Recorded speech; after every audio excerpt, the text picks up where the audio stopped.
అసలు ప్రభుత్వం పరిస్థితి ఏం బాగాలే. ఆ. రైతుల్ని పట్టించుకుంటలే. ఆ. ప్రజల్ని గాలికి వదిలేశారు. ఆ. ఎంతసేపు కక్ష సాధింపు చర్యలు తప్ప ఆ, ప్రజలకు మేలు చేసే ఉద్దేశం అయితే వీళ్ళు కనబడట్లా. కనపట్ల. రైతు తుఫాన్ వచ్చింది, ఆ, నష్టపోయారు రైతులు. రైతులను ఎలా ఆదుకోవాలని ఆలోచన చేయకుండా కక్ష సాధింపు చేస్తున్నారు. అది జగన్మోహన్ రెడ్డి గారు ఉన్నప్పుడైతే రైతు బీమా చేయించారు.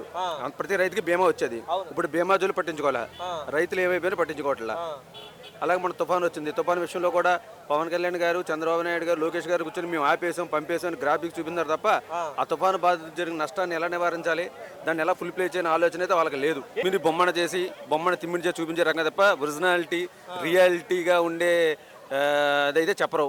నిజం మాట్లాడరు, వాళ్ళు అన్ని అబద్ధాలే మాట్లాడతారు అంటే ఎలాగే అంట. అంతే. ఆ, అసలు ఈ కూటమి ప్రభుత్వం వచ్చాక 6 గ్యారెంటీ పూర్తి చేస్తామన్నారండి. అవన్నీ ఫుల్ ప్లే చేయలే. అరకొరగా చేసి ఆ, ఉచిత గ్యాస్ బండ్లు అన్నాడు 3 బండ్లు. 10 మంది ఉంటే అందులో 3 చేసాడు, మేము చేసేసామని వాళ్ళ పచ్చ మీడియాలో పబ్లిసిటీ చేసుకోవడం తప్ప ఫుల్ ప్లేస్గా ఏ పథకం కూడా ఫుల్ ప్లేస్గా ప్రతి అర్హుడికి చేయాల. అదే జగన్మోహన్ రెడ్డి గారు అయితే కులం చూడాల, మతం చూడాల, పార్టీ చూడాల, ప్రతి ఒక్కరికి అందేలా చేశాడు. నాకు అందలేదని ఏ పబ్లిక్ రోడ్డు ఎక్కే పరిస్థితి 5 సంవత్సరాలు ఇప్పుడు రాలా.